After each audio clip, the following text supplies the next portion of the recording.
Hello friends, it's Trevor, it's Avery, it's Pat, it's the citywide special, The End of an Era. Jason Kelce announces his retirement in an emotional address to the media Monday afternoon. Where will the longtime center rank among Philly sports legends? Will Fletcher Cox be hanging up the cleats as well? The Eagles cut Kevin Byard and Avonte Maddox. With free agency starting in the coming days, who could the Birds be targeting? The Flyers have traded Sean Walker to the Colorado Avalanche for a first-round pick. The Flyers also take on Ryan Johansson in the deal, who is promptly waived and sent down to the Phantoms. Nick Steeler signs a 4-year extension. Could any other moves be made before the deadline? Good news, Zach Wheeler signs a 3-year extension with the Phillies. Bad news, Dollar Dog Night is no more. The Sixers turn in an impressive performance in a win over the Mavericks on Sunday. They fall back to earth, however, with underwhelming losses against the Nets and Grizzlies. Embiid is reportedly making progress. Can he return in time to salvage the season? All that and more coming up right now. How's it going, fellas? Pretty good. Good to be back. Good to be here for our 52nd episode. 52. So that's good. You know what I mean? 1 year in the books doing this. Feeling a little banged up, though, I will say. Last night was a good night, but definitely a little, probably hungover still a little bit. But yeah, man, can't complain. Week's almost over, so I'm happy with that. Yeah, it's last night was fun. Shout out Dave. Rest in peace, our brother. It was good to celebrate you last night. You were probably sitting there this morning cackling at us because we were all tired and had to go to work. Meanwhile, you were just chilling, probably like, oh, I feel great. Trevor, remember that? He'd always be in the group chat. Oh, yeah. We'd always be like, man, I'm so tired. I'm so hungover. I'm so sore. Dave would just text, I feel great. Actually, didn't feel too bad this morning. I got to work early somehow, which never happens. Overachiever over here. Yeah. I'm always when I go in the office, I'm usually at least a few minutes late, but well. Worked out somehow. Well, good for you. You know what though? You better make sure you're at work on time on Monday. You know what Sunday is? You know what Sunday is. What is Sunday? Daylight savings starts, baby. Spring forward. Your favorite day of the year. That means are your clock's gonna be right. My nightstand bedroom alarm clock will be correct now. Oh, Nice. so you'll be on time for work then, or you might be an hour late. Yeah, if you're used to that being so mentally, you're looking at that. You're like, it's an hour off. What's that gonna be like? No, I can adjust. My brain can make the switch. Doesn't faze me. Damn. Yeah. Also Sunday, St. Right Patty's back on Day track. parade. Yeah, It'll be Sunday. You're gonna be getting buck in Center City. 11 o'clock. Yeah, I might be out. be I might there. be on Old City on 2th Street then. Actually, Oh yeah, I'll be so there. I might run into some of the festivities, I guess. Yeah, it should be a good time as long as the rain holds off. But it usually has a little chance of rain for the parade. But yeah, we'll be down there with the family. It'll be a good time. I don't know if I can say I'll be there. I think after last night and then sitting here tonight having a couple beers, then last weekend I got pretty buck. I think this weekend's going to be quiet time. It's Maybe a bubble bath weekend. yeah, I think so. An Yeah. edible and a bubble bath. That's probably on the agenda for this weekend because last weekend was bar hopping in the rain. On Saturday, where did I go? I went to Oscars. Bob and Barbara's, tagged Bob and Barbara's with some citywide stickers. I put a couple up, actually. Where else was there? Good Dog, Dirty Damn. Frank's, back to Oscars, took some psychedelics. It was a late evening. Yeah. And, certainly need a weekend of peace, relaxation, and calm. Need to sleep, but unfortunately we do lose an hour of sleep because we spring forward. So we get more sun, which is great, but the sleeping time gets a little thrown off. But I'll take that. I'll take the sunlight over the sleep any day. For sure. Yeah, it's the trade you take, right? There's value in that trade, much the same way that Flyers got some value out of the Sean Walker trade, which I'm sure we'll talk about. But also got to pour one out, not for Jason Kelce, for my guy Sean Walker. Yeah. We'll miss watching him in a playoff game. We almost got you a jersey, honestly. It was getting close. Yeah, dude. Got to pour one out for my other guy, Avonte Maddox. I called that shit from a mile away. Yeah. He might not be gone. We'll see. Yeah, we'll We see can what talk about happens. Yeah. And then obviously we'll pour one out for Dave and pour one out for Kelce. But hey, we're good, man. Spring's almost here. Groundhog might have actually been kind of right. A little bit. I mean, it was nice out tonight. even last night without the rain, it was actually not like bad. Yeah, temp-wise. temperature-wise, it's been not terrible. Yeah, man. Enough of that shit. What are we getting into here? Yeah, we want to start off with, I guess, just maybe start with the Eagles stuff, the Kelce stuff. Yeah, I think that's appropriate here. Yeah, end of an era. What do you have, 13 years here? 13. Yeah, I mean, incredible run post-30, honestly. I mean, the fact that he kind of just re-elevated his career with Stoutland like that is pretty remarkable. I mean, he was still like really fucking good last year. It wasn't like there was any real drop-off in ability or the on-field play. Just, he's the consistent. wear and tear gets to you after a while, I guess. I think he said it best, too. He's like, the fear of not playing at that level would eat him up. And yeah, you always want guys to go out on top. It's good to quit while you're ahead. Yeah, you don't want a guy like a Brett Favre or, you're a legendary player, but, those years with the Jets and Minnesota was actually okay. But, you just go out while you're on top. I think as a center, too, you can't really hide if you're losing there or not. You're playing against younger guys every year, bigger guys every year. There's going to be a Jordan Davis that you're going to have to play against, 33 years old, whatever. You can't be doing that. Yeah, I think the other thing that's worth mentioning, too, is if you watched the Kelce doc that came out, there were definitely times where last offseason he was strongly considering retirement just because he wants to, spend time with his kids and be able to play with his kids and not be all banged up and sore all the time. Yeah, I think if we had beaten KC in that Super Bowl, he probably would have retired then. Oh, yeah. Easy money. That's kind of implied in the doc, if I remember correctly. So, yeah, I mean, you can only play professional sports for so long, but your kids are also only going to be that age for so long. And you kind of have to make the decision. In the span of your last 5 years of your career, you had 3 All-Pros, 3 Pro Bowls, and 2 Super Bowl appearances with 1 win.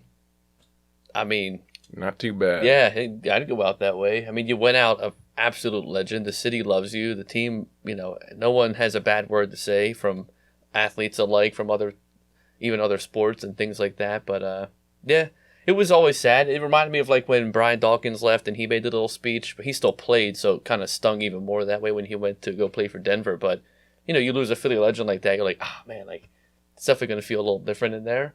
But I'm happy for him. It's going to be great. Spend time with his family. And I'm sure he'll still be around a lot. So I doubt we're going to not see him anymore. Yeah, I could definitely see him having some kind of role with the team. I'm sure it sounds like he's probably going to get into broadcasting in some capacity. But yeah, I wouldn't be surprised if he gets some kind of advisor role with the team. I think they tried to offer him a more official role. And stuff. I think they tried to offer him actually a more official role this year, but he just wanted a whole year off from everything. He's got the podcast still, so we'll still see that shit. But he's like, I need just a factory reset mentally, get some things right, go enjoy little shit, see your daughter's shows or whatnot. Or games. Yeah, go watch Travis's games. Be able to watch more of his brother's games. Mm-hmm. So, yeah, I think broadcasting, he'll be really good at it. Yeah. That's fair to say. The insight he'll be able to provide as an offensive lineman is a high level. I think he'd be a phenomenal coach, too. Yeah, if he wanted to be, he could do whatever. Yeah. He could straight up run for mayor. He could probably run for president. Big time. I wouldn't wish that on him, though. Yeah, no. Yeah. Definitely not. Definitely not mayor. That's the worst job you can have. Mayor of a big city. Mayor at least the Phillies. I think Kelce, if he were mayor, he could do no wrong, man. Well, yeah, people would just. people would just be like, the homicide rate's off the charts. Kensington is officially falling into the earth. But it's not his fault, guys. Yeah. He's doing what he can. It's fine. This stuff just happens. The cutback is him just shotgunning a beer in the middle of City Hall. You're like, well, that's okay. He'll be all right. Yeah. But I think the other thing, just going back to his play on the field, is it's wild because most guys, football players especially, but most athletes make their Hall of Fame resume early in their career, right? Mm-hmm. You think of if he retired today, Luka Doncic is probably in a Hall of Famer in the NBA. Right. Or if you think of Pat Mahomes, it's not even 30. If he retires today, first ballot Hall of Famer. Yeah. Kelce, before 30, he didn't really have any accolades. He was a good player. Yeah, he was solid. And for a 6th-round pick, the Eagles got their money's worth. But yeah, it was really after he turned 30 that he started making Pro Bowls. Became an All-Pro, won a Super Bowl, went to another Super Bowl, became a captain of the team. Yeah. And it's really fascinating to think that he got better with age to the point that this was his last season and he was still an All-Pro, still doing things that no other center in the league can do at such an extremely high level. Just a credit to, his work ethic, his upbringing, just who he is as a person, man. Nothing but respect for him. And to go through 4 coaches, you know what I mean? 4 coaches, almost 12 quarterbacks at a time. Like, there's a reason why the first, 7 or 8 years wasn't really noticeable because the team was so flashy. But we had, McCoy and all that. We didn't really run like we do now. And you go through Reed, Chip Kelly, Dougie P, and Sirianni. So, yeah, he's really aged like a true fine wine, that man. And it's just been incredible to see. Yeah, I mean, he leaves behind some large shoes to fill for Cam Jurgens, presumably. He handpicked him, apparently, and he said he's ready for the job. So, I mean, I don't know who else. I feel like a guard you can draft, a center. I mean, obviously, we got lucky with Kelce and all that, but we had before that? Andrews, maybe? Jamal Jackson. And I think, wasn't Sean Andrews a center, too? No, he was a guard. I forget who it was before Jamal Jackson, but Jamal Jackson is who Kelce replaced. So it's a position that once you get in there, you hope that they stay there for at least a decade. But yeah. I think Cam will be all right as a center. Kelce picked him out, handpicked that way in the draft. That'll be interesting to see what they do in the draft this year then, if they get him. There's some good free agents, too, as guards and things like that have popped up that are easily plug and play with this scheme. I mean, you got Stoutland could turn anybody into a potential Pro Bowler for a year. Yeah, I feel good about Jurgens. I mean, if you think about it, he performed really well as a guard, and that's not even his natural position, so you figure he'll be a little more at home at center. I'm expecting good things. Just not hope going he's to be smart. able to completely replace Kelce, obviously. That's, like I said, huge shoes to fill, but I think he'll be all right. Yeah, you're going to miss that, like picking up blitzes and things like that. Right. I feel like even the last couple of years, you noticed Kelce doing that more, too, of just like, all right, he knew exactly what was going on. Because he's seen it all. Yeah. He's been playing in the league for 12, 13 years at that point. Yeah, I think that is a good point. From a talent standpoint, Jurgens is probably not quite an apples-to-apples 1-for-1, but he's close. Similar size, similar athleticism. But what you really miss with Kelce is the intelligence at the line of scrimmage. Really just being able to call out blitzes to shift blocking schemes, excuse me. And really just be able to read plays before they develop. Jurgens isn't going to be able to do that in his third year. That's the trade-off, right? Where you lose the experience of calling out what the defense is doing, but you gain that physicality back because, Kelce was still playing at a high level, but he's 33-year-old body. He wasn't as quick and as powerful as he used to be. You get that youthfulness now from Cam Jurgens. He can learn, hopefully, the methodical part of being a center, but you at least get that, okay, you should feel confident that you have a younger guy in there now with some stronger legs, that's all. In certain aspects of the run game, and stuff like that. Not that Kelce was weak by any means, but that's really the only trade-off that you get. Yeah. You lose the intangible, too. Well, yeah, Kelce. I mean, Kelce was the just... leadership aspect of it, you lose a ton of that, and just the camaraderie and the glue that held that offensive line and really that locker room together. Yeah, I think you're going to miss that for sure, but it depends on who they bring in. It's a big test for Hurts to step up and really take the reins here, and all of the younger guys, Devontae Smith, hopefully, maybe Carter or, anybody else like that to be more vocal in the locker room because you're going to lose, presumably, Cox. Graham might be coming back for a year, it sounds. That seems very likely. Yeah. He was on WIP today saying, me and Howie, we've been talking, we'll work something out. But beyond Slay, you don't really have any true vocal, and with Maddox gone now, too, obviously could be coming back, but the defense doesn't have that Malcolm Jenkins and Rodney McLeod kind of, and Brandon Graham and Fletcher Cox. They had a great unit there. Be interesting to see how the locker room is this year because that's kind of where the wheels fell off at the end of last year. So they need to get that shit right too. And you're losing a big, like you said, the glue. Yeah.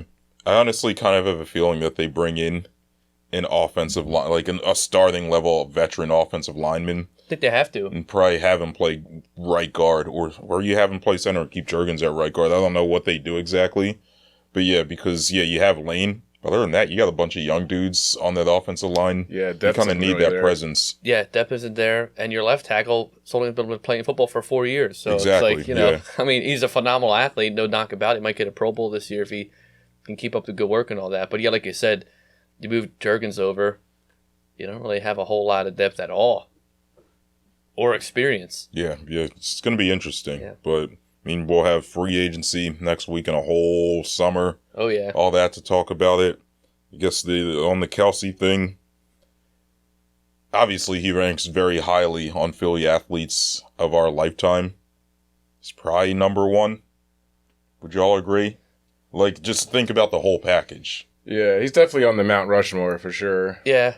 I mean, B-Dog will always be a high one, but I think that Kelce, the only thing he has really is the winning. He won this, like, he got us a ring. So, and the speech and everything else like that. I mean, I think that he definitely is on a different level than everybody else. You have, like, the different eras of legends. People love Chuck Bednarik and, you know, shit like that. Will when he was here and shit like that. But, you know, Dr. J. But Kelce's just kind of in a league of his own, to be honest. He's reached an ether up there.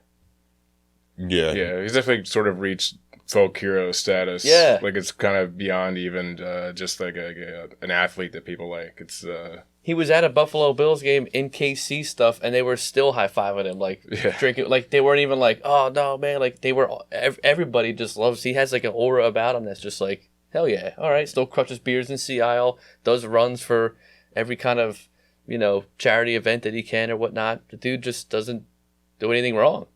Yeah, I think what stuck out to me was the Kansas City Chiefs tweeted, like, a retirement. Yeah. Or, I mean, it's the team that beat us in the Super Bowl 2 years ago that we beat this year is wishing this man well. And I get it. It's Travis Kelce's brother. It's one of Andy Reid's pupils in some regards. But that was still just, you don't see that every day unless you know the guy's special. And yeah, I mean, Kelce, for me, is the ultimate Philly athlete, right? When you think about it. He won a Super Bowl.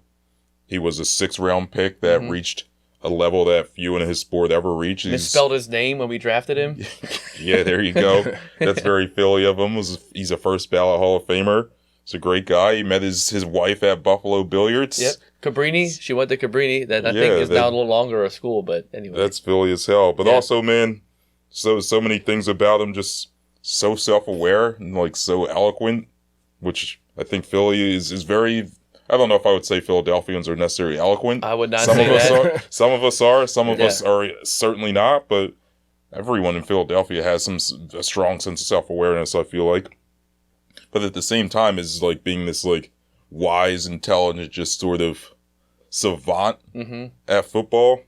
He's fun. He's a gritty personality. Just a guy you want to go to war with. A guy you want to shotgun 10 beers with. Guy you want to do a keg stand with. Great football player, and also just a dog, dude. Yeah. In that Super Bowl speech, just a dog. He showed up in Mummers gear. It's how Philadelphia is that, right? They rode a bike the whole time. Yeah. That shit was nuts. Oh. Yeah, he was telling, this was a couple years ago, but Shio Kapadia, the Ringer, did like an interview with Kelce, and he asked Kelce how many beers he drank that day. And do you know? I don't Trevor, know. you probably know. I kind of remember this, but I don't remember what the number was. Take a guess. It was like 14 or something. I'm going to say 25. 20. Damn. Right. Then Sheil asked him where he was on the drunk scale on 0 to 10. What do you think he said?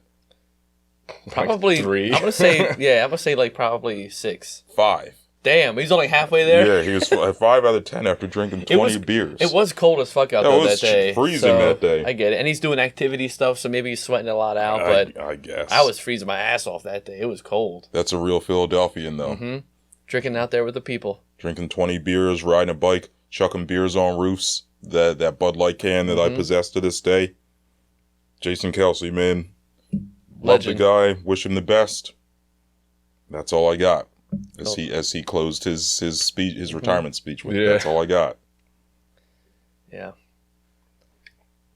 But in other Eagles news, it seems like Fletcher Cox is probably going to retire. He's got to wait for a little bit now. I know, you can't follow that. Yeah, he's probably like, come on, man. Like, he's like, dude, you should have let me go first. Yeah. He's gonna be gone. Probably. I mean, if he comes back, I feel like that'd be helpful because he actually hasn't been that bad the last couple of years. Yeah, he's their best total season, start to finish, the best D lineman. Jalen Carter started hot but cooled off. I feel like before they drafted Carter and Jordan Davis, people were like, he's kind of slipping a little bit. I don't know about that. Then he almost walked to get paid, which seemed like a kind of send-off free agency move like a B-Dog did, where he's like, got to make a family decision and get paid. But he's been looking great the last 2 seasons. I mean, I don't know why if I'm him, I mean, I get it. Obviously, it's a grueling job, but I wouldn't be opposed to bringing him back. Graham looks as though he's probably working a deal to come back for a year, which is nice. I feel like you can't lose pretty much a Jason Kelce of defense the same year you lose Jason Kelce. Like you need that locker room presence for one more kind of rejuvenating presence in the locker room. But I'd bring him back in a heartbeat. The guy still, it plays relatively well. What is he in his 16th year? Would be or 15th year? Oh, Fletch? Yeah. I think no, Fletcher. Graham. Graham is going on the 15. But he missed. I mean, technically, he kind of missed 2 years because he had that two-leg Achilles, injuries. and then he had the ACL, I think. Yeah, but yeah, definitely. I need at least one more season of mic'd up Brandon Graham talking shit to everybody. Yo, his cackle. Really like the best. Yeah, definitely one of the best shit talkers in the game. Big time. Yeah, he's the man, dude. I think he'll be back. Yeah, they do need, because you figure if him and Fletch both retire, then it's just Lane. You can't afford. That's the only vet. Yeah. The defensive line also can't afford. They have to. I mean, if Fletcher Cox wants to retire and Graham wants to play, but we choose to not sign him, that would be stupid. You know what I mean? Like if Fletcher wants to retire, I get that. But Graham doesn't want to retire. He's like, I got a year left, so he'd either go play for a contender or he'd be happy to come back here for cheap. Which I think he'll play for a vet minimum. They have. Like I'm just saying, like roster wise, they need, unless they bring in other free agents, you don't have a lot of depth on that line either. If you lose both of them at the same year. But I think signing him to a vet minimum versus having to go out and pay someone that's unproven that you don't know is going to fit with the scheme or with the city, really. New defensive coordinator too. You don't know where he's going to go with the defensive front. So you don't know what's up with Hassan Reddick. I mean, that's a big what if as well. So you got to keep as much continuity as you can, honestly, for this last year if you're trying to make one more push to do a Super Bowl run. Wouldn't be surprised. I know they let go Maddox, saved up $9 million in cap, which is great. Yeah, especially for a guy that doesn't play that often. When he plays, he's great, but you can't. You bring him back for a 1 or 2 year. I'd be happy with a 2-year, $14 million deal if it's back end loaded. But he's a good player when he's healthy. I think the point I made all year, I didn't mean to shit talk him all year last year, but he's never around. And that's what sucks. Yeah. It's I get it. He's great when he plays, but first 4 weeks of the season, we're 4-0. He's killing it, and then he tweaks a pec, or he's just not reliable. And the slot position is becoming more and more coveted between tight ends being dual threats, between bigger, more physical receivers coming across the middle, like guys like A.J. Brown. It's a reliable piece, and if he goes down, it fucks up the whole system. Mm-hmm. You got Bradbury playing slot. We saw that this year. Yeah, I think I would love for Avante to come back. He's not as old as like a Kelce or a Graham, but he's an intangibles, a vibes guy, right? He's a locker room presence. Yeah, so remains to be seen what they do with their corners. Byard, goodbye, dude. Goodbye. Another one, $14 million cap hit that would have been. Yeah. We knew that was just like a 1 year kind of. Yeah. You were kind of hoping he impressed when we traded for him. I remember that, but. But he had one pick. Yeah, he had that one really good game against Kansas City, and other than that, he was just not it. Yeah. Safety is a big concern. But, as we were saying right before we recorded, it's a ton of good safeties on the market. Yeah, there's some names out there. Yeah, you got a lot of good guys out there. I mean, I know Simmons is older, but again, you have the familiarity with Vic Fangio. He praised even when Dolphins players were talking shit about Vic Fangio when he got let go from Miami. Simmons was like coming to, Vic's defense as well. So I know he's 30 years old, but, Jenkins wasn't a spring chicken when we picked him up too, and we kind of helped his career out. With a solid veteran safety too, you don't have to be that young if our defensive front plays the way it is built to play. Mm-hmm. It's supposed to extend to the secondary to make it easier for them. You know what I mean? And I wouldn't be surprised if they keep Bradbury too, based off of Howie's comments at the combine. It cost them a lot to cut him. Yeah. And honestly, 2 years ago, he was fine. He had that one little fuck up in the Super Bowl that probably wasn't really a true call, but he did do really well 2 years ago. Last year, with all the injuries and shuffling around and just a complete crumbling of our defense, I would give him another shot. But I understand if we cut him. You know what I mean? But it wouldn't be shocking if he has a bit of a bounce back year. Yeah. I don't expect him to be like as good as he was 2 years ago. No, but just I feel a solid 2. He's probably somewhere between that, and I don't think he's as probably isn't as bad as he looked last year. That, you know what I mean? You found out you can't rely on him to be your number one guy. So if Slay, God forbid, goes down, just keep him as the secondary guy. Like, don't put him in the slot. Don't move him around to a number one guy. Just keep him on the 2-wing and call it a day on the outside. He doesn't play slot well, and he can't cover your best receiver at all. Keep him as a number 2 guy with Slay healthy. See how the 2 other guys come out that are young. You know, you got Ringo. I'm hoping that at some point, whether it's in training camp or during the season, I'm kind of feeling like Keely Ringo is going to become a starter at some point in the during next season. Big physical. Plus, with the draft, they're saying that kid Kool-Aid or whatever, Kool-Aid McKinsley could be dropping to us, which would be great in the first round, which would be a huge cornerback out of Alabama. I'd love a guy named Kool-Aid. Great name. Yeah, that's great. Come on now. Like, that's like some fucking... Who's that guy? Don't we also have that dude stash that we signed? Isaiah Rodgers? Yeah, the guy who was suspended. He's nice. Yeah. He was nice before. That was a sneaky little pickup. Yeah. But yeah, so we have him.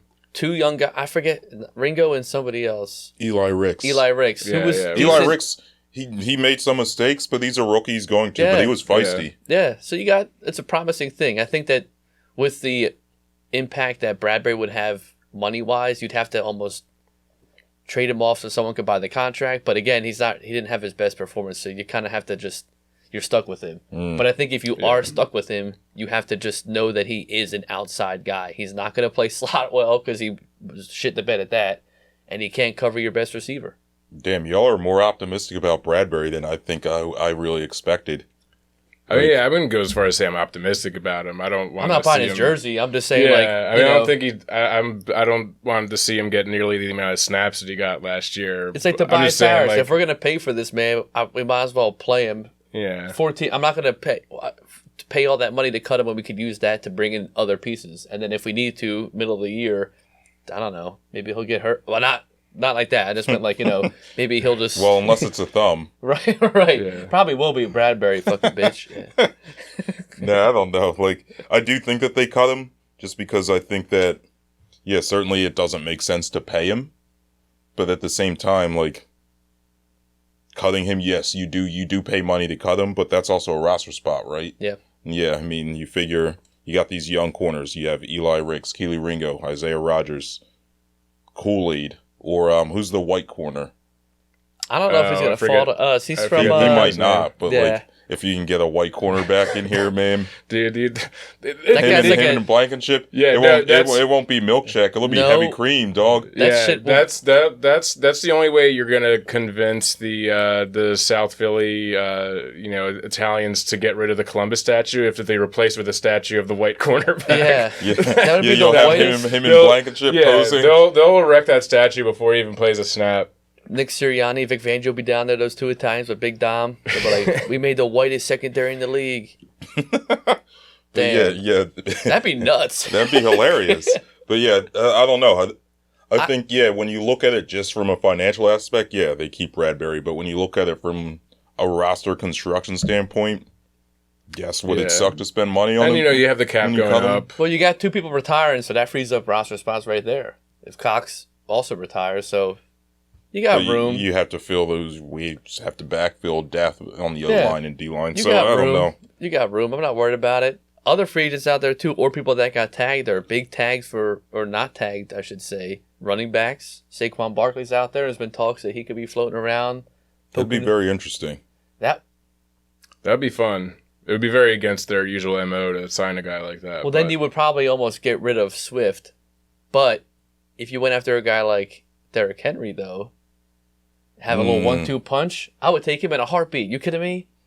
If they kept Swift, I'm not going to only have Derrick Henry, but if you had Derrick Henry, I think his days as a bell cow are probably behind him. And that's fine, but he'd be like a even more high-powered LeGarrette Blount, where the guy would just chill for most of the game. You think third quarter, fourth quarter, late in the game, when that defense is kind of gassed, and they see a fucking energized Derrick Henry coming at him with our O-line, well, presumably it would pick up where it left off, but...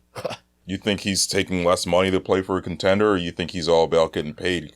I think he's gotten paid. He's broken records. He's done all the stuff, I think, that you could do.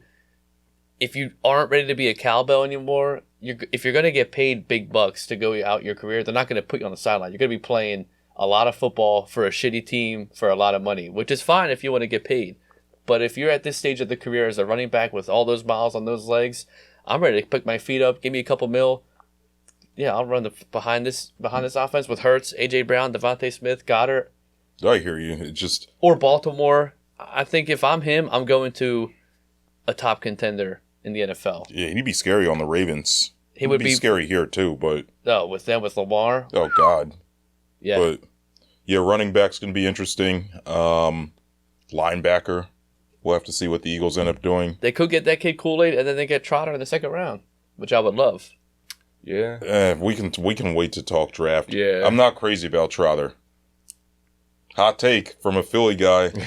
I'm not crazy about him, man. But we can have that discussion another day. In April or March, whenever it is. Yeah, March, that's an April conversation. Yeah. But I will say, last probably thing on NFL, like free agency, is as far as safety goes, yeah, I know you mentioned Simmons.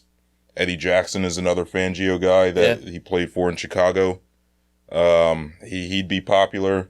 Those guys are kind of just, 1 or 2 year veteran guys. Mm-hmm. I was talking about this before we started recording. Xavier McKinney. Yeah. I would take him. I didn't realize, man, he turns 25. Oh, he's young. He's a baby. But he's already going to his 5th season. Jesus. He's young as hell. I didn't realize that. And he might still be older than Todd Gurley, which is hysterical. Damn. He's got, last year he had 116 tackles, 2 TFLs, a half sack, 3 INTs, and he's versatile. So you could use him from the Giants? Yeah. He might have had one of them picks on us, too. I'm pretty sure he did. Yeah. But yeah, I mean, you figure he's a good run stopper, but 3 INTs, he can play some pass defense, too.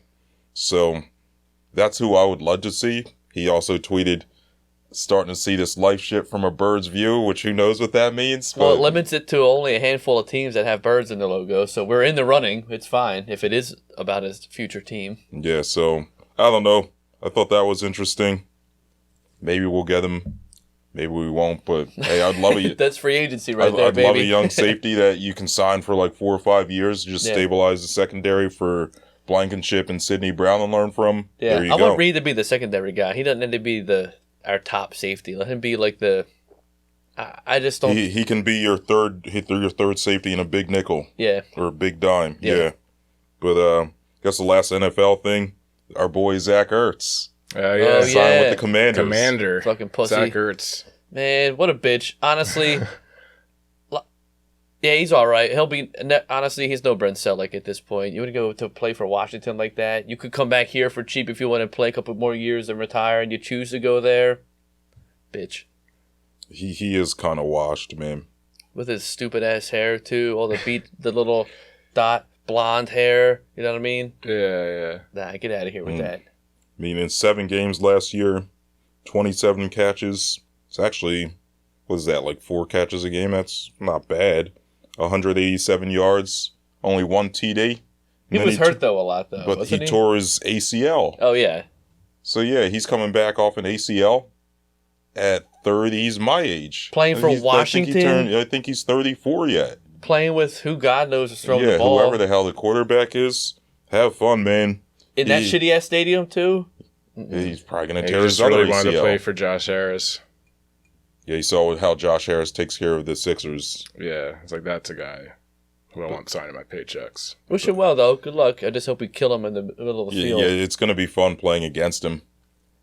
I'll be yelling in that tunnel. Nothing nice.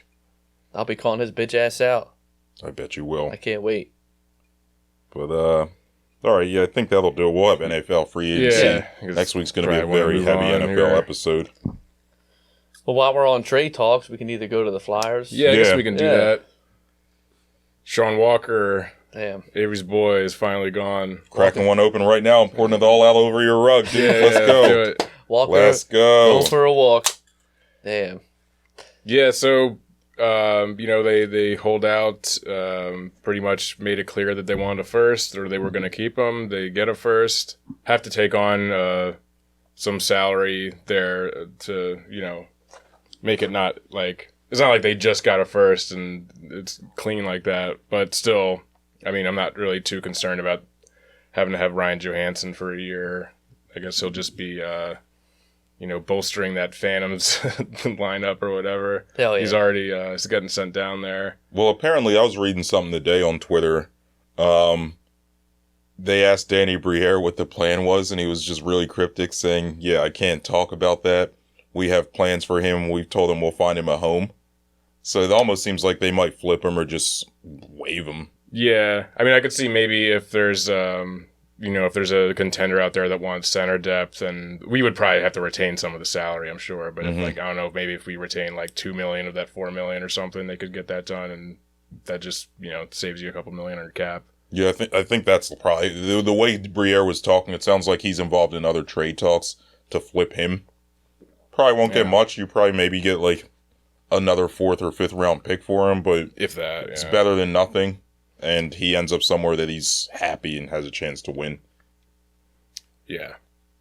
You called it though. You were happy if they got rid of Walker, if they got a 1st round pick. And yeah, they did. I mean, again, it like won't be this year. It'll be next draft, right? 2025. Yeah. So but still, if the Avalanche collapse and have a really bad season next year, I think it's top 10 protected. But I mean, which the would Avalanche it rolls over to 2026 if they somehow fall in the top 10. Yeah.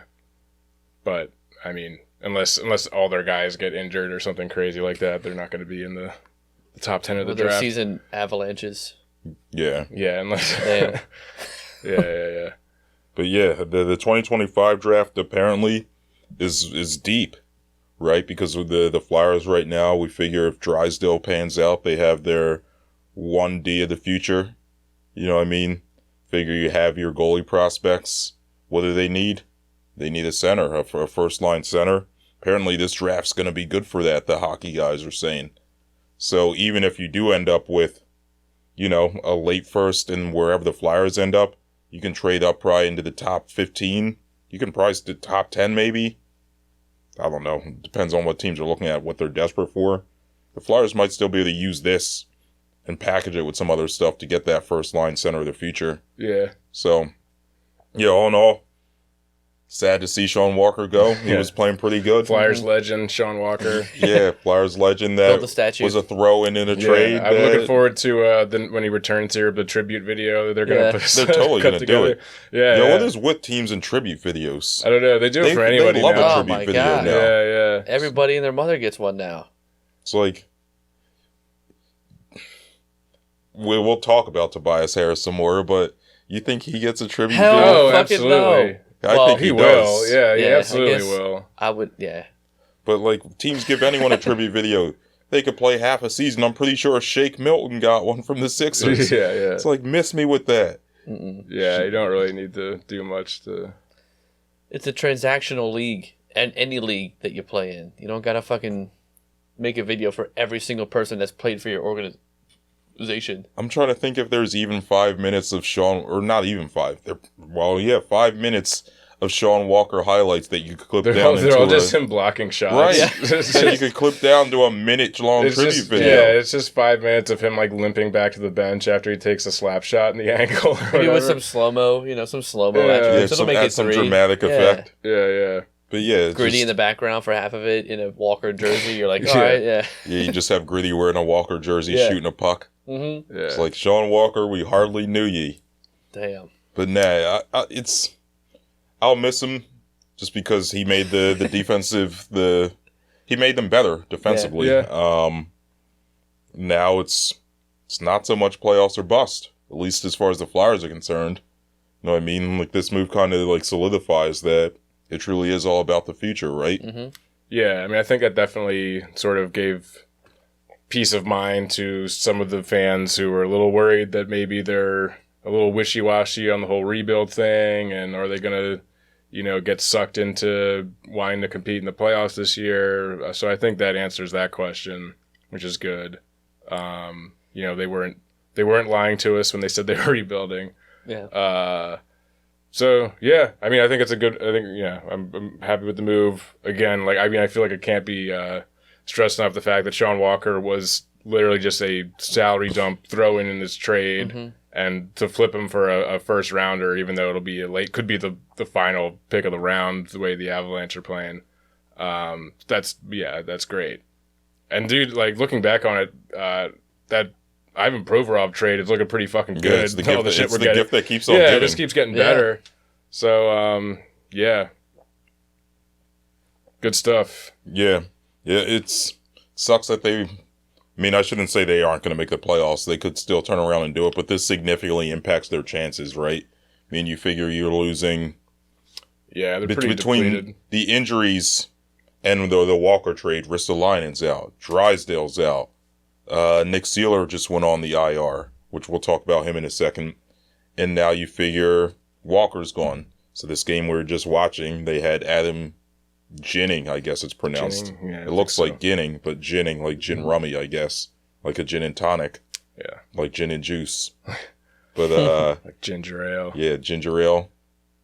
Like, never mind. It's tied up right now, 1-1. Okay. Oh, really? Yeah, against a really good team. Yeah. But shots on goal are probably through the roof, like you're saying. Yeah, they probably got lucky. But yeah, Ronnie Adler and Adam Ginning are your third line pair, or your third pairing on D. Yeah. It's not ideal, so playoff chances take a hit, but hey, improves your draft stock. Good experience too for the young guys. I mean, you're out there, you're playing good teams.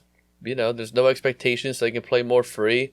I think a lot of this too, we might have said earlier too, like, you know, had the whole thing with Carter Hart not happened, maybe they would have been in a different position right now in terms of not quite, you know, trying to make a huge push in the playoffs, but not quite sell the team. But I think with him being out too and that whole situation, it does make it clear that, like, all right, let's just focus on the future. And Briere's got a good head on the shoulders there with that. Yeah, Briere's been pretty good so far, man. As he's gotten more opportunity to make moves like this, he's delivered. Mm-hmm. Yeah, he hasn't really done anything that's upset me yet.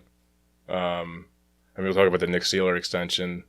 I guess, I don't know, you want to get into that now, I guess. Yeah, we can talk about it. Yeah, so they signed him for 4 years, at what, about like 2.5 mil average? 2.7, something like that. So yeah, I mean, the salary's fine. I mean, I probably would have, if it was me, I probably would have just tried to trade him as well, but I think it's fine if they want to keep a guy like that around. They're obviously putting a lot of stock into the whole like culture thing, and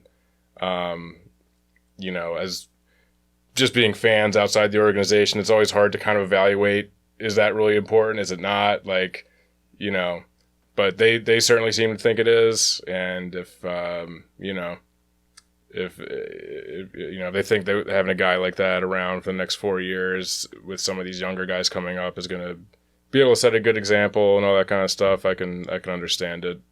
I don't, yeah, it's not bad. Yeah, a couple things there, right? It's like when the Sixers were going through their tanking and their rebuild, the big thing when you have Jahlil Okafor fighting dudes in Boston and speeding across the Ben Franklin Bridge and getting stuck up in Old City is, yeah, he needs a vet there to keep him in line. And the Sixers never really, they adopted that when they brought in Ish Smith, and then they made Sam Hinkie quit, and the rest is history.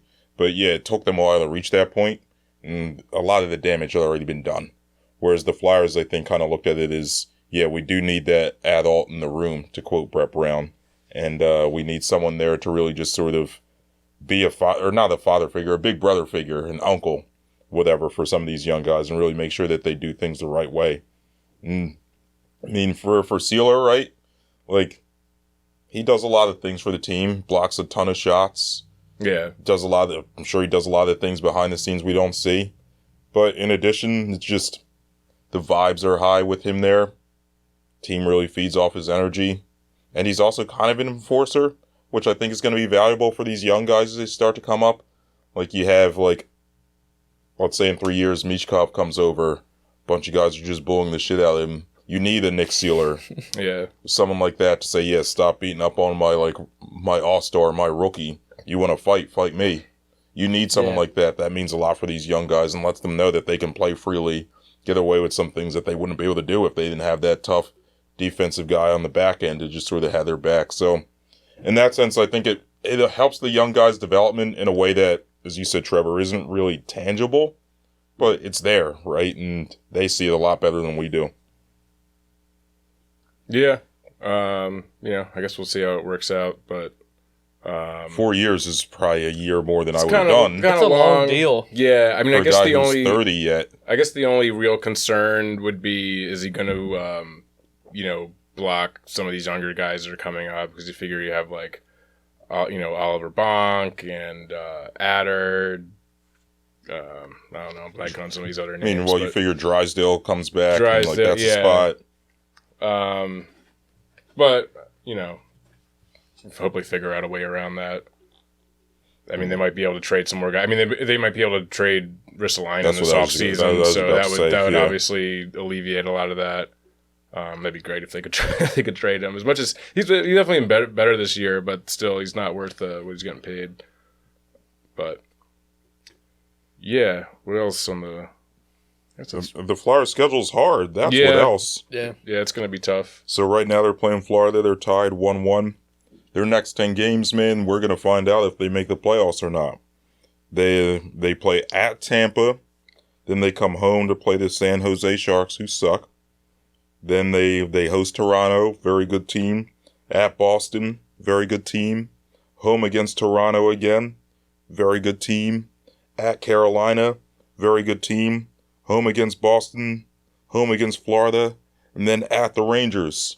Yeah, Now it's pretty their brutal. next 10 games. There's only against there's only teams- one game in game. there that you would expect them to Yeah. win. And they got smoked by the Sharks earlier this year. Yeah. So, I don't know, man. But This wasn't is that on the Sharks' first Wasn't that win. on that run though? On that road trip that was long on the West Coast though? It was early in the I season. think Yeah. it was before that the Disney on Ice trip. Yeah, it was kind of early in the season where they weren't playing quite as well. We didn't know what was going down with that. That was Yeah. that was the Sharks' first win of the year, though. I remember that. Yeah, That they was were funny. bad. But yeah, anyway, so we'll find out if they make the playoffs. And hey, yours truly might get out of doing 6 shots of 99 bananas Yeah, on this that's very true. pod.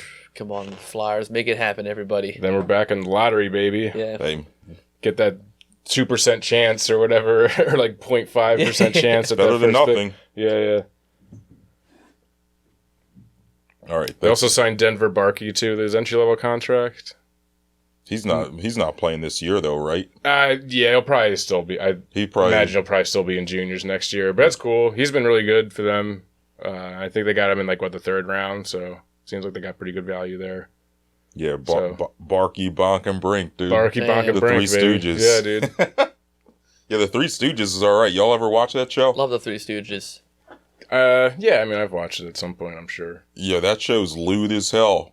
Oh yeah. They were lewd as hell back in the 1950s. Yeah. They got away with a lot of shit. Before all this PC nonsense. Yo, I was watching. used to be able to just poke a guy in the eyes and go. "Brrr," or TV whatever, used and to then- mean something. Yeah, we used to be a country.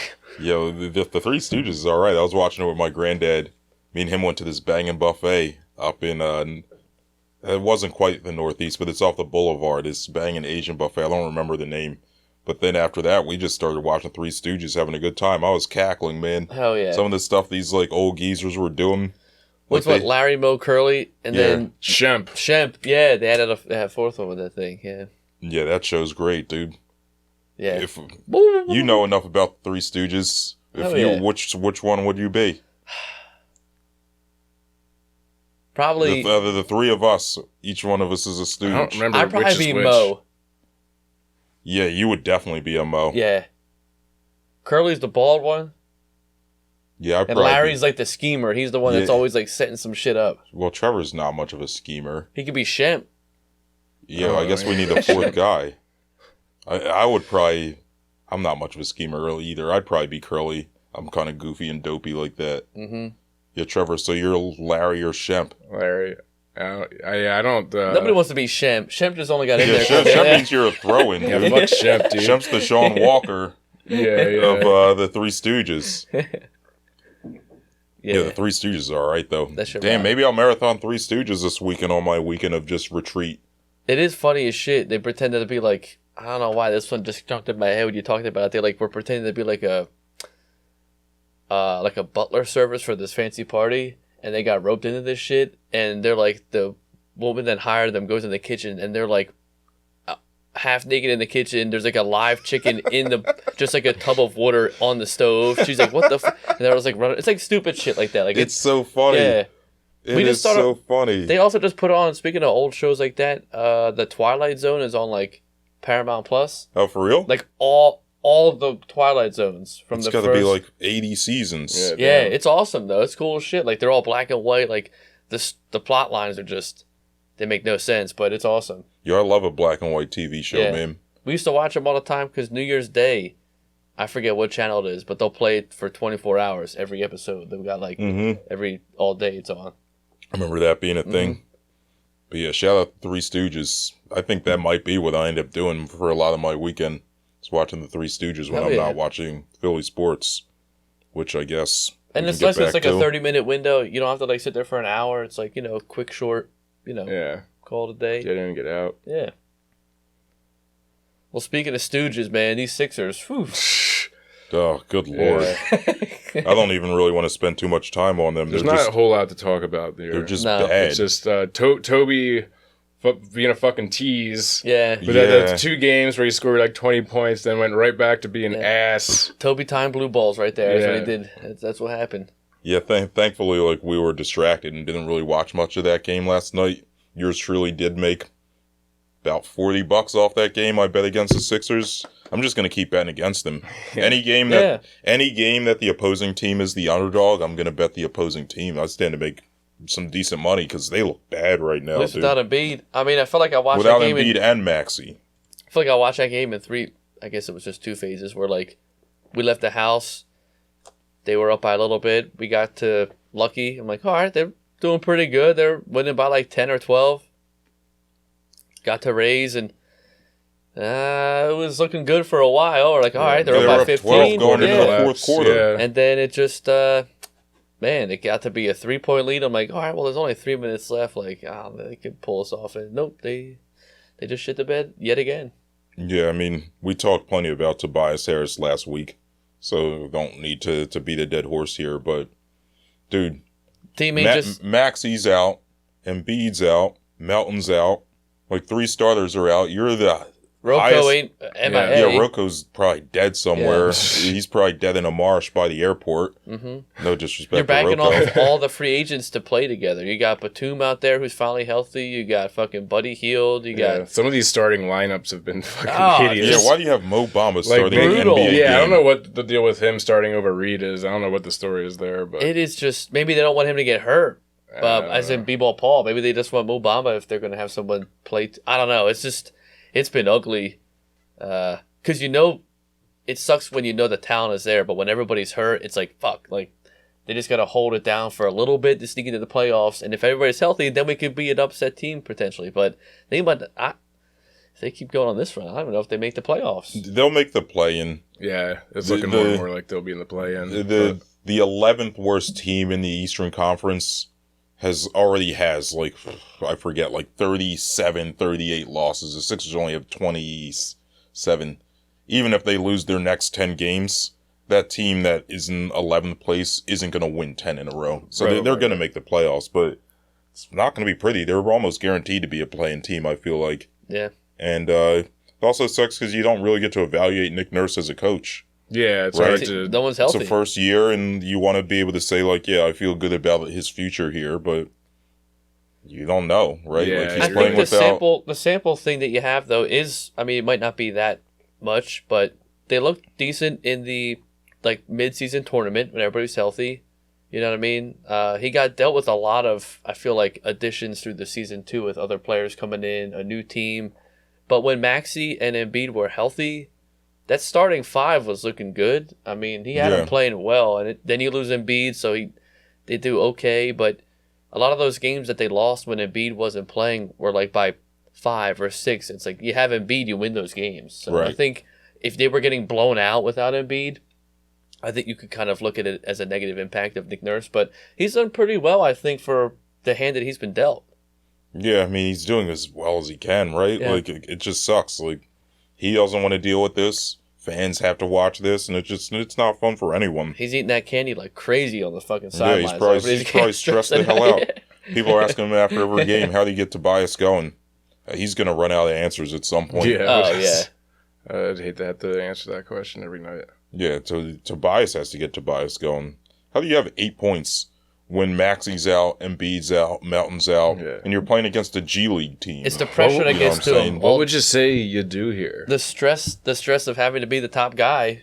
Dude ain't a dog. He ain't built like that. Yeah, he is not a dog. Kelly Oubre was catching bodies last night. He had that one dunk. I was like, damn, Kelly's a dog. He at least tries. The thing is, he's a dumb dog. What exactly? He's like a puppy dog, like a stupid like little labradoodle puppy. Like you love him to death because he's got great energy and he really wants to be a good boy, but he still shits on the rug every now and then. You're like, man, like runs out in front of cars. Yeah, you had such a good. Gets off the leash, runs around like. You had such a good run for a little bit, but man, if you were just a little bit more potty trained, you'd be fucking killing it. But he's a young player.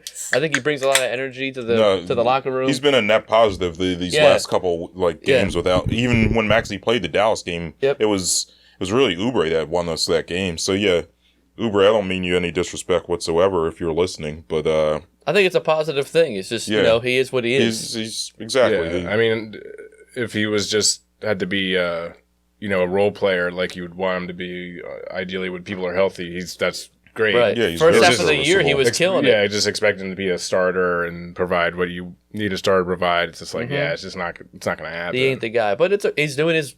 Honestly, he's trying a lot harder than Toby. They've had fucking like Cameron Payne in some of these starting lineups. Like it's ugly. It's pretty grotesque against the fucking Nets. Like, it's not like you're playing... I mean, this is a stretch that you Nets could are bad. be okay with. Yeah, you should win a couple of these games. Put up an ugly starting five, but when Toby's laying eggs... Ugh. But anyway, I don't want to spend too much time on this sorry-ass team. In interesting news, on Sunday's broadcast against the Mavericks, the ESPN broadcast, they said that apparently Embiid has started lifting, and he's lifting as much weight as he did pre-injury. With his leg? That's what I'm assuming. They didn't go into that much detail. Yeah, but he's doing the same amount of curls. Yeah, I don't give a shit about that. But at the same time, no, you need stability in your legs to be able to curl weight. Yeah, that's true. You can't go up there with a flappy meniscus and be expecting to curl weights. I want to know if he's running around. I think he's doing light. They said he's doing light basketball activity, which is on schedule. They said after 4 weeks he'd be reevaluated.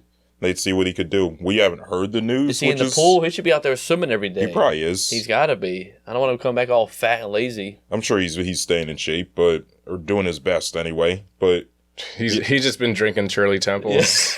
Nah, man, he's got a son now. He doesn't do that. Yeah, it's like he's probably eating those Dino chicken nuggets. Yeah, one for you, one for me. Yeah. Well, although the guy's so big, it's probably one for Arthur, 4 for Embiid, right? But it seems like things are going well. He didn't have any setbacks.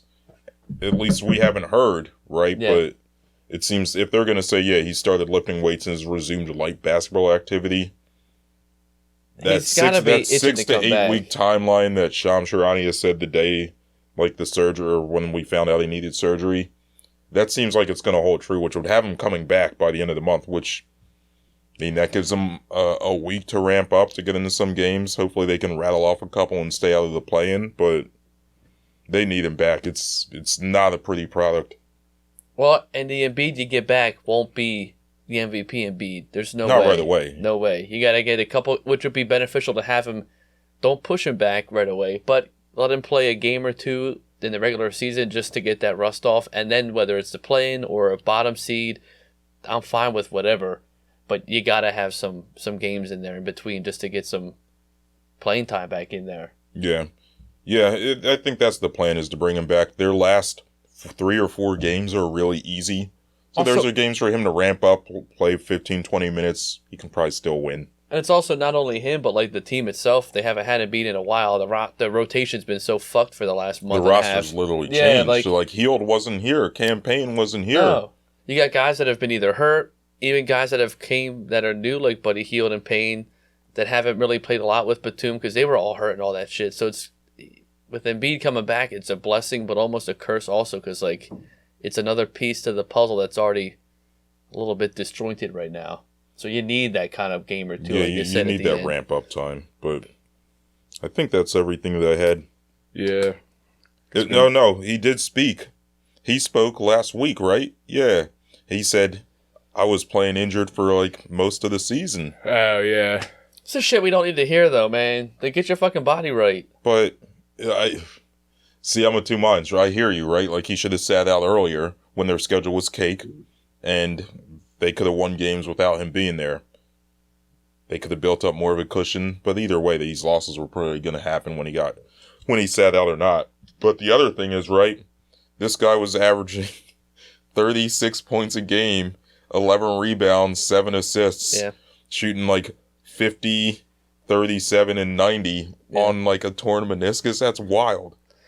It is. It's a great, I mean, the guy's a phenomenal athlete, but like knowing your history of injury and its impact, I hear you. And its impact on the later part of the season and the playoffs, what the fuck, man? Yeah, no, I hear you. You were hurt. Yeah, like that shit's fucking so. Yeah, he's more mature now as a father and all that shit, but that is a fucking setback in maturity right there. I think that's so stupid. If he knew, if he's saying that the doctor said, "Oh, you hurt this months ago," he didn't know, I'm okay with that. But if he knew that his knee was not 100% on an injury that is a 7-foot man playing like a fucking point guard, you got to make a business decision and get that right real quick. Clean that up now before it's a bigger issue like we are right now, given your track record as an athlete. Yeah, he should have sat out those games again when we played the Pistons 3 times in 20 games. He should have sat out, but whatever. Yeah. Is what it is. He'll be back soon, hopefully. So the Phillies sign Zach Wheeler to a 3-year extension. Yeah, man. Pretty nice. Yeah. We don't have to spend the whole season doing this, is he going to stay, is he going to go thing. When he has a slump, he doesn't want to be here. Yeah, it's nice to just have that settled before the season as opposed to letting it drag on like it did with Nola. Mm-hmm. And 3 years is perfect timeline, I think, given, what you figured their window is. You don't have to sign him to some of these crazy deals that are happening. Yeah, and he's awesome. He's peaking. I mean, you got him at the literal best part of his career. I mean, Wheeler, honestly, I don't think you could find any Phillies fan that has a bad word to say about Wheeler, but I also think he's still underrated, honestly. Yeah. I don't think people realize just how good he's been. I mean, I saw someone stack up his numbers the past few years with, Roy Halladay's seasons here, and they're practically the same. Yeah, there's not. Some of them are better. Yeah, and he doesn't have the complete games that Halladay does, is because people just don't do that anymore. But all the other stats are he's pretty much right there up with him. Since he's been here, his WAR has been the best of any pitcher in the league the last 3 years. His play, and then that's not even talking about postseason. His postseason stats are just through the roof. Yeah, I mean, the guy. He's incredible, and I'm glad we got to keep him. He's, a solid locker room guy, great arm. I mean, the dude just kills people on the mound. And he's kind of a guy that you could kind of, speaking of Howie like that, I feel like he's a guy that could almost give you a full game's worth and be okay that He'll give you 7 innings most times, which these days is essentially a complete game. Yeah. 7 shutout innings, which is phenomenal. In, this age where we're seeing more hits, which is nice. But yeah, I was happy with the deal. Great timing. Not like a 5-year. 3 is perfect for a pitcher, especially at his velocity. And it's an old, Pat Gillick. Pat Gillick loved a 3-year deal. But Wheeler also lobbied for this, right? Matt Gelb wrote an article. I haven't pulled it up to quote anything from it. But one of the things Wheeler said was, I didn't want to play until I'm old, right? He figures, I want to go out while I can still pitch. Because a lot of these times, like with Halladay, for example, again, I think I mentioned this before when we were talking about concern about signing Wheeler a long deal. Halladay's decline was partially just drugs, right? Yeah.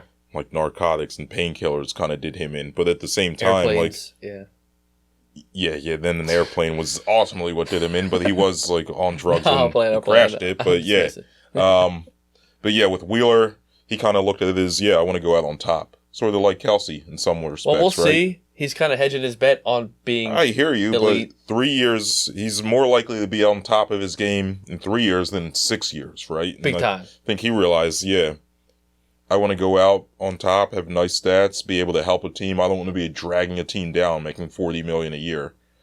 Or, about 30, I think it's like 126. So about 42 a year. 42 a year. So plus you match it up with Nola just got a good deal, so he'll be here for a couple more years with Wheeler. So you have your top 2 aces locked in for the future. And your offensive firepower, that's the bread and butter right there. Yeah, I mean, you're hoping that even if this year you get Nola and Wheeler for, like, again, top of their career, they're killing it on the mound, they're doing okay, you're going to see a decline in that second and third year, just in natural physical ability. But you're hoping that you're playing games where Harper's healthy this year for the first time in a while, which is great to start the season. You got Trey Turner with the clearer head to start the season. Takes all the pressure off Cassie to just play ball and be loose like he loves to do and not have to bounce around. I mean, this could be a high-powered offense where, okay, Nola and Wheeler slip in the year 2 and 3 and 4 of their contract, but you're putting up points. Yeah, that could help them out that way. Where the last couple seasons we haven't quite really gotten that good start, and Nola and Wheeler were losing games again, 1-0, 2-0, where it's like, how are we not scoring a run with Schwarber and Harper and Turner and all these guys? You know what I mean? Realmuto, but I'm excited. I think it's gonna be a great year for the Phillies. Yeah. I think the window, the Wheeler deal puts a finite sort of like boundary on this part of the window, right? With this part of the team. So you figure you got 3 years of Wheeler. Nola's going to be here a while yet, but you don't really have much longer with Realmuto. I think you have 3 or 4 more years with him. Yeah. You have, I think, 1 or 2 more with Schwarber. Have, I believe, 3 more with Castellanos, right? That's your core. Yeah. Then you have guys like Stott, Rojas, Wet Brandon. Bomb. Yeah, and Painter. Well, I don't know if Bohm's around for much longer, but that's a different story. But then you have Painter coming up, McAble coming up. You'll have Suarez, Sanchez. Like, you'll still have some young guys to sort of support the next part of the Harper, Turner, Nola deals. But a lot of it is saying, yeah, these next 3 years is right now. This is our push. Their payroll is $255 million. It's the second highest in baseball. Yeah, this is our push right now. That just goes to, like, that just signifies, yeah. And you saw the deal they offered to Yamamoto or whatever his name was? I know it was like 200. Yeah, it's like $300 million. Yeah. But more than the Dodgers offered it. We don't have a famous Japanese man, then like I was saying. Yeah. Not yet, but Philly needs to find their famous Japanese man, dude. We will. That market's just being tapped. I feel like this year was a big year, but I feel like, we'll get our man. Yeah. Yeah, you know how we get our man.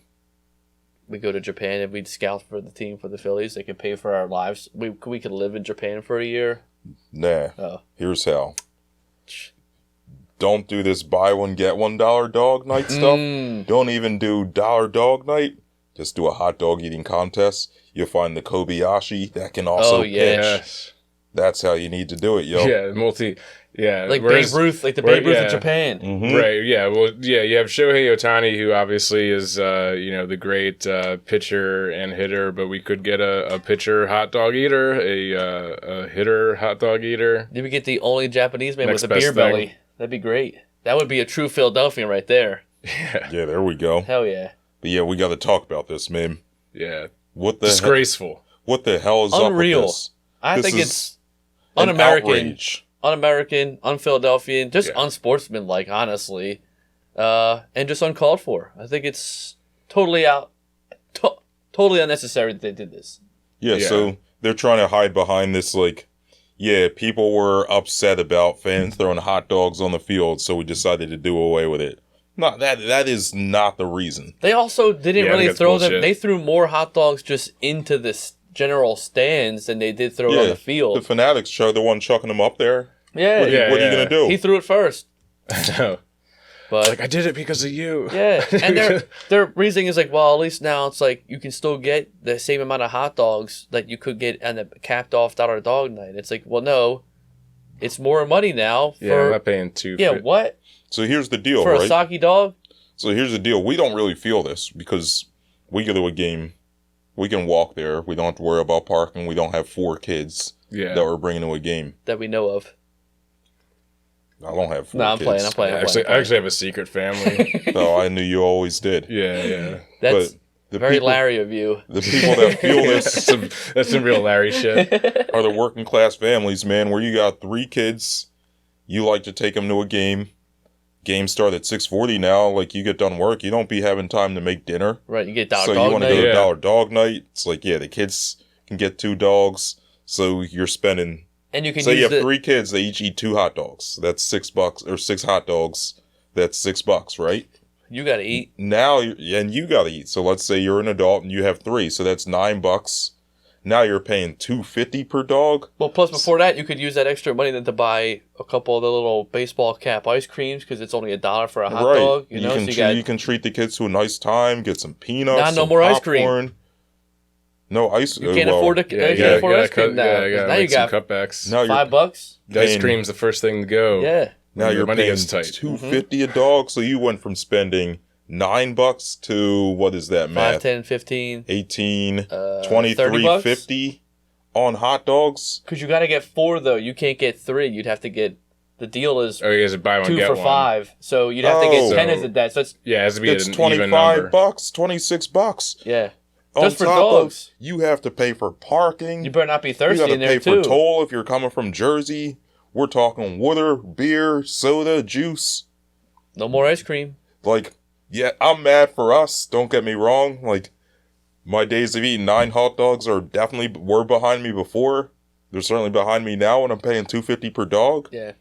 But I'm madder for the working class dogs. I'm a working class dog. The working class family. Yes, in this economy. Yeah. It's In Biden's America. In an election year, what the fuck? Yeah, this is brutal. It is an outrage. Now more than ever, people need a dollar dog. Yeah, luckily, what's his name? I'm blanking on Bob Casey. Was he the one that went on Twitter? Oh, yeah, he was the one who was trying to run cover for the owners, being like, this sounds like a good way to... Yeah, He's senator, like the head Bob of Casey. Who was the one that blasted him? There was a politician that was like, yeah, this isn't cool. I don't know. Oh, I don't remember. Well, the Flyers just had a dollar dog night, and no dogs are thrown on the ice. Yeah. Goes And they to had show. a record sale of hot dogs, which makes sense because they never had a dollar dog night before. But We've had them They do one like Well, one it was per a couple. record They don't do setting. them as often as the it was Phillies. a record-setting. They never sold that many dogs ever. Yeah, Yeah, Phillies people showed were, out. Yeah, people were- were that upset. was That was right after the news. It was Yeah. like, the Flyers were like, well, you guys like dollar dogs. Well, we'll capitalize on this yeah, now. totally. Good for them. You're in kind of like a cooler environment. Tough part about some of the dollar dog nights, you're out there, it's like But this- 98 degrees. Yeah, I remember going to somewhere. It's like 90-some It's degrees, so and I just hot. couldn't eat. Yeah, where you're in a Here's nice like, little AC here's a unit. little like conspiracy theory, because I mean we talked about this last year when we went to a dollar dog night and how irritating it was that there were so few concession stands that were selling hot dogs. The lines were out of control. We didn't get our dogs and get to our seats until like halfway through the game. It was like the 4th inning by the time we actually got to our seats. I think that was all by design so that people would be frustrated with it. And then when they roll this plan out, people be like, well, dollar dog night kind of sucks now anyway. This isn't really a big loss. Who wants to stay on that line anyway? Blah, blah, blah. That's what's happening. You want to know what my response is? Big conspiracy. My response to that is, you're a multi-billion-dollar corporation. Yes. Staff more people for Dollar Dog Night and plan better. Yeah, you know that's going to be a popular night. Like, make sure every concession stand with a grill has hot dogs. Yeah. Because it was so limited that night. That's why They're the lines were also so not even goddamn grilling long. like that. Just have They the just need little to fucking convert some of boiled those- dogs. Yeah. True. Yeah, Already good point. tinfoiled On Dollar up, Dog fucking Night, yeah, good point. throw them out. Yeah. They just need to convert some of those, there's too many, specialty food stand, bougie. They just need to, convert some of that stuff to just dogs for one night. For dollar dog night, you don't need the Italian sausage roller out there. Like, we're good. Yeah, we or want a hot dog. Yeah. I'm not going to spend $8 on an Italian sausage with peppers You and probably onions. don't even need, cheeseburgers. Just convert No. that grill to make hot Used to all dogs. that Only shit, yeah. dogs. Don't give the people an option. You own the place. Just, people are there for the hot dogs. That's it. It's asinine, man. Ridiculous, unacceptable. I can't wait to pay $250 just to throw it back on the field again. Haha, joke's on you, dickhead.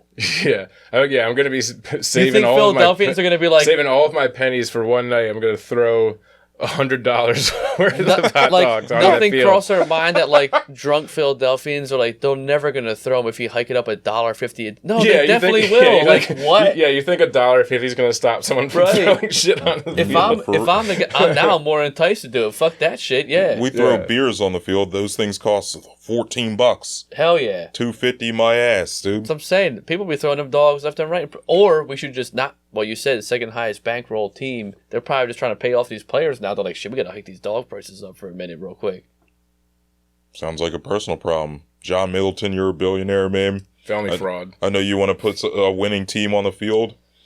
You want some happy, satisfied fans full of hot dogs having a good time, too. Yeah. This is the other thing, too. Like, they're because during the offseason, there was a little bit of criticism being like, well, they haven't really added anybody, and they keep striking out with all these free agents, and they come back and say, well, we did everything we could to sign Yamamoto. We offered him this $300 million deal.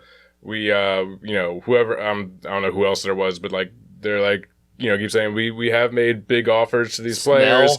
We're willing to spend the money, but then they turn around and try to, like, penny pinch here with the goddamn hot dogs. Yeah. It's like, come on, don't give me that. It's a fucking hot dog. It's like, yeah. They probably pay Take out the fucking checkbook, Middleton. Dude, they probably literally play like 3 dogs. cents a dog. Yeah, there's still a price. It's not the highest, like I said, it's just regular fucking Hatfield dogs. It's not like they're dealing out Nathan's, you know what I mean? That, okay, $2.50 a dog, that makes sense.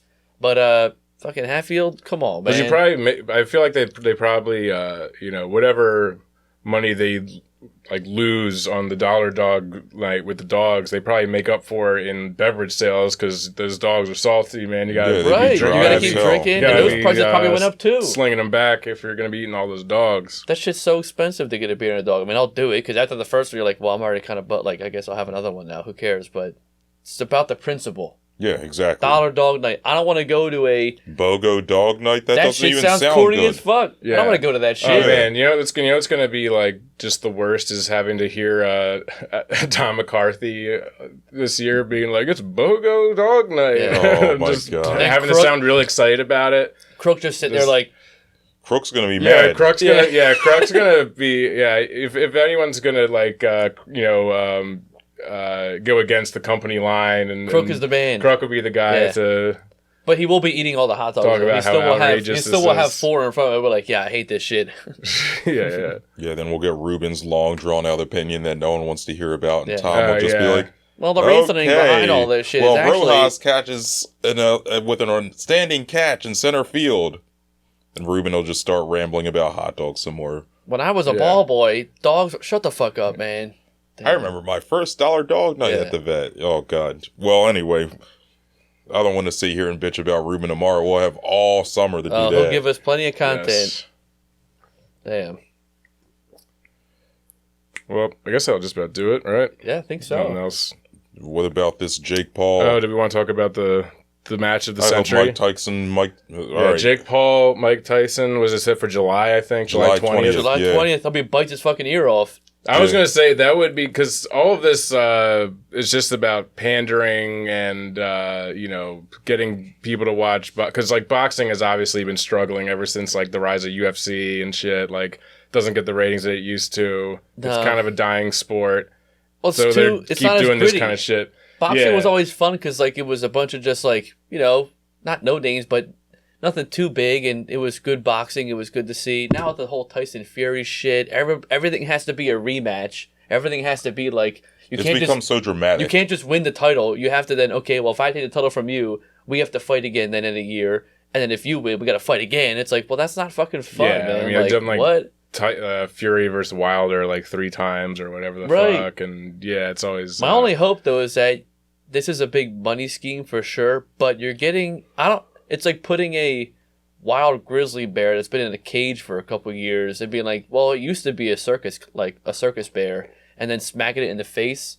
Like Mike Tyson isn't the kind of guy that like, I don't know if he's mentally capable of being like, oh yeah, this is just for show. We're gonna just give the people a good show in AT&T Stadium. This guy might like get a hit in the face and be like, he hold up doesn't now. want to lose. He might fucking snap, which Yeah. would be great, and just kill this kid. Yeah, I'm not optimistic about that. I'm gonna watch it though for sure. I love watching Mike Tyson I'm totally fight. betting Tyson to watch win it. by knockout in like Hell the 5th yeah. round, dude. There's no way this dude doesn't get knocked out. And I don't see him knocking out Mike Tyson. Mike Yeah, Tyson's brain is like... He's fought like some amateur fighters, right? Like, yeah, he hasn't but fought I mean, one of the goats. Mike Tyson's 57 years old. Still, he's still like a stamina. He's still pretty brolic, though. You seen that? Yeah, of course. But it's you seen that shit? Yeah, but you got to do it over several rounds, and He's gonna get He might not. He won't. Here's the deal. It's a stamina thing with boxing. But Mike Tyson was never a stamina guy. His game is within the first 3-4 rounds. Sure, that's it. He doesn't really take it to when distance because he was 20 or whatever. Well, and yeah, you can still teach yourself stamina when you're 50-something years old if also, you're a all he world-class needs is athlete. that one. You're dealing with a Jaromir guy. Jagr's still playing. You're dealing with an amateur boxer like, who only does it for money and fans. He gives you one window and he strikes. That dude's gonna get hit with a fucking scepter bust to the face. Bop! Done. Yeah. I wish I shared your optimism. I don't think it's gonna go his way.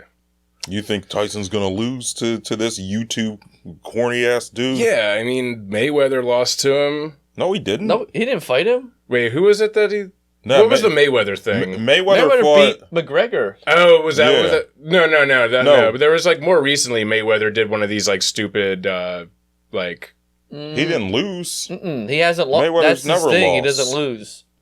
What Mayweather's strategy was... Someone looked that up. He's an Olympic boxer. Recently? He does a lot of tap like point wise. He doesn't. Mayweather's all about just making you wear yourself out. He hasn't had a knockout in 20 yeah. years. He's more of like I'm gonna tap He's you a war for of 13 attrition rounds. guy. That's fucking bullshit. I want to see someone get knocked the fuck out. I'll see if I can find it real quick. Floyd Mayweather. Logan Paul. That's what you're thinking of. Yeah. Oh, the other one. Yeah. Logan Paul is the one I think that actually is beating up on people. Isn't he the one that does? One of them does like wrestling, and one of them is more focused on. I think Jake Paul's does more boxing, and then Logan Paul is like. I don't fucking know what these guys are doing. Yeah, I can't wrestler really guy. find it. I think that if you're gonna fight Mike Tyson, though, you gotta even if he is 56. Oh yeah, it was June 6, 2020. I remember watching this. Mayweather just let him tire himself out, then just like knocked him out, dude. I think it was a technical knockout.